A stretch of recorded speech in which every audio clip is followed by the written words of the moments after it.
এবার শীতটা কোন লেভেলে পড়ছে দেখেন। সেদিন দেখলাম রাস্তায় দাঁড়ায় থাকা আমাদের আমিন ভাইয়ের গাড়িটা শীতে কাঁপতাছে। ওকে, আচ্ছা আমি বলি যে গাড়ি কেন কাঁপে? কেন? ইঞ্জিন গরম হলে গাড়ি কাঁপে। হ্যাঁ, যাদের গাড়ি আছে তারা জানে। এই শীতকালে আমরা ছেলেরা গোসল করার জন্য নিজের মুড বদলাই, আর মেয়েরা গোসল করছে সেটা বোঝানোর জন্য নিজের ড্রেস বদলায়। তো আমাদের মিরু ভাই আর মিরু ভাইয়ের গার্লফ্রেন্ড গেছে রুম ডেটে, খুব রোমান্টিক মুহূর্ত। হঠাৎ করে মিরু ভাই বলে উঠলো, এই তুমি গোসল করো না কয়দিন? কয় 7 দিন। এরপরে তোমার সাথে ব্রেকআপ করি না, এর মানে বুঝো আমি তোমার দেহকে না মনকে ভালোবাসি। এই শীতকালে কেউ কেউ নিভিয়ে লাগাচ্ছে, আবার কেউ কেউ নিভিয়ে। তো সেদিন ফারিয়া আপুর সাথে রাস্তায় দেখা, জিজ্ঞেস আপু এই মগার বালতি নিয়ে কোথায় যাচ্ছেন? সাই রাস্তায় মুড়ে যাচ্ছি গোসল করতে। বললাম যে আপু সাই রাস্তায় মুড়ে কেন? যাতে তোরা ছেলেরা বিশ্বাস করস মেয়েরাও শীতকালে গোসল করে। দারুণ দারুণ। ময়মনসিংহ গফরগাঁও থেকে আসবে হুমায়ুন কবি।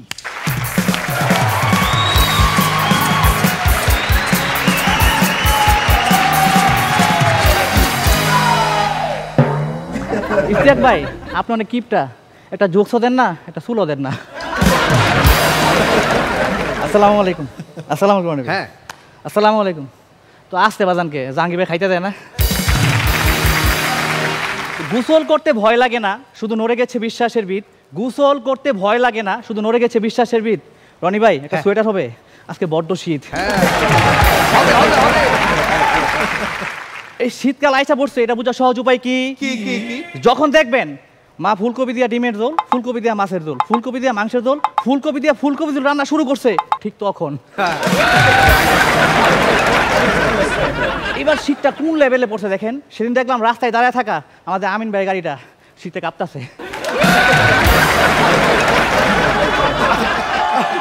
ওকে, আচ্ছা আমি বলি যে গাড়ি কেন কাঁপে? কেন? ইঞ্জিন গরম হলে গাড়ি কাঁপে। হ্যাঁ, যাদের গাড়ি আছে তারা জানে। এই শীতকালে আমরা ছেলেরা গোসল করার জন্য নিজের মুড বদলাই, আর মেয়েরা গোসল করছে সেটা বোঝানোর জন্য নিজের ড্রেস বদলায়। তো আমাদের মিরু ভাই আর মিরু ভাইয়ের গার্লফ্রেন্ড গেছে রুম ডেটে, খুব রোমান্টিক মুহূর্ত। হঠাৎ করে মিরু ভাই বলে উঠলো, এই তুমি গোসল করো না কয়দিন? কয় 7 দিন। এরপরে তোমার সাথে ব্রেকআপ করি না, এর মানে বুঝো আমি তোমার দেহকে না মনকে ভালোবাসি।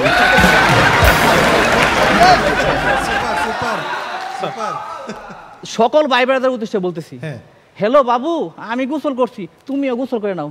বিশ্বাস করেন ভাই, মেয়েরা শীতকালে এই ডায়লগটা গোসল না করেই দেয়। তো গতকালকে আমার গার্লফ্রেন্ড ফোন দিয়া খুব কান্না করতেছে। জিজ্ঞাসা করলাম কি হয়েছে? বাড়ি থেকে চাপ দিচ্ছে। ঠিক আছে চলো বিয়ে করে ফেলি। বলতেছে আরে দূর, গোসল করার জন্য। এই শীতকাল আসার কারণে সবচেয়ে বেশি ক্ষতিগ্রস্ত হচ্ছে কারা? আমাদের মতো বেকাররা। এখন একজন করে চাকরিজীবী আসবে আর আমাদের গার্লফ্রেন্ড নিয়ে চলে যাবে। এই শীতকালে কেউ কেউ নিভিয়ে লাগাচ্ছে, আবার কেউ কেউ নিভিয়ে। তো সেদিন ফারিয়া আপুর সাথে রাস্তায় দেখা, জিজ্ঞেস আপু এই মগার বালতি নিয়ে কোথায় যাচ্ছেন? সাই রাস্তায় মুড়ে যাচ্ছি গোসল করতে। বললাম যে আপু সাই রাস্তায় মুড়ে কেন? যাতে তোরা ছেলেরা বিশ্বাস করস মেয়েরাও শীতকালে গোসল করে। এই শীতে সবচেয়ে আরামে আছে আমাদের ফারিয়া আপু। পুরা নাতিশীতোষ্ণ এলাকায় আছে, এক পাশে তুষার এক পাশে হিটার।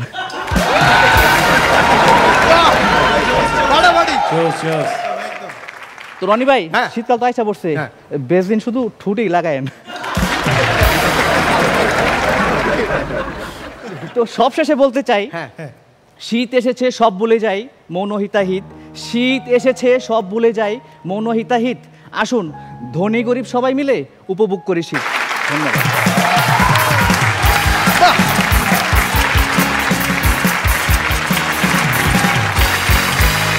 আমাদের মেন্টর ইশতিয়াক ভাইয়ের মতো শুধু লুকই না, মাথাটা একই না, ভিতরটাও একই। একবারে জোরে হাত। কে বলবে? তুষার ভাই। হুমায়ুন খুব ভালো ছিল পারফরমেন্স। তোমার চোখের এক্সপ্রেশনগুলো অনেক সুন্দর, চোখে মুখের এক্সপ্রেশন, যেটা একটা বড় বিষয় পারফরমেন্সের জন্য। আমি এনজয় করেছি, আমার বিশ্বাস আমরা সবাই এনজয় করেছি, ভালো ছিল।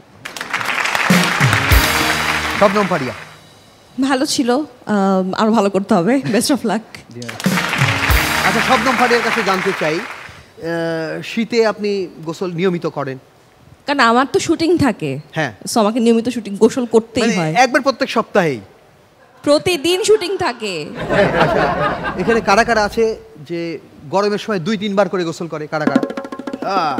একটু এদেরকে দেখে নেন, এরা একটু ব্যালেন্স করে। শীতে 2-3 দিন গোসল করে না, এই জন্য গরমে 2-3 বার গোসল করে। আমাদের সুপারস্টার নায়ক আমিন খান বলবেন। হুমায়ুন কবির, মানে এনজয় ইয়োরসেলফ, এই জিনিসটা তোমার মধ্যে খুব প্রচণ্ড রকম আমি দেখি, যে তুমি যখন পারফর্ম করো তুমি নিজেই খুব এনজয় করো। তুমি যখন নিজে বেশি এনজয় করো তখন হয় কি জানো, যে টোটাল পারফরমেন্সটা তোমার গ্রিপে থাকে মনে হয়। কারণ কারো ফুল গ্রিপে না থাকলে নিজে এনজয় করা যায় না, এবং তুমি সেটা চেষ্টা করো। গতবারের মতোই সুন্দর হয়েছে, সামনে আরও বেশি সুন্দর করতে হবে। আর প্রত্যেকবার যেন একই প্যাটার্ন না হয়, এই জিনিসটা খেয়াল রাখবে, যে গত পর্বে তুমি যেটা করেছো এই পর্বে যেভাবে করছো দুইটা যেন আলাদা হয়। হ্যাঁ, নেক্সটে যেটা করবে সেটা যেন আলাদা কিছু হয়। আলাদা মানে প্যাটার্ন কিছুটা হলেও যেন ডিফারেন্স লাগে, আগের এপিসোডের থেকে পারফর্ম যেন একটু আলাদা হয়, তাহলে তোমার ভ্যারিয়েশন আসবে, দেখতে ভালো লাগবে, মনে হবে যে না ভার্সেটাইল অ্যাক্টর। ওকে, এই জিনিসটা একটু লক্ষ্য রাখবে। এটা কেন বললাম, যে তোমার মধ্যে ওই পোটেনশিয়ালটি আছে, তুমি করতে পারবে, এই জন্য তোমাকে বললাম। যার নেই তার কিন্তু এই কথাটা বলবো না, তোমার মধ্যে ওই জিনিসটা আছে, তুমি পারবে চেষ্টা করলে। All the best. প্লিজ ফিরে যান আপনাদের স্টাফদের কাছে।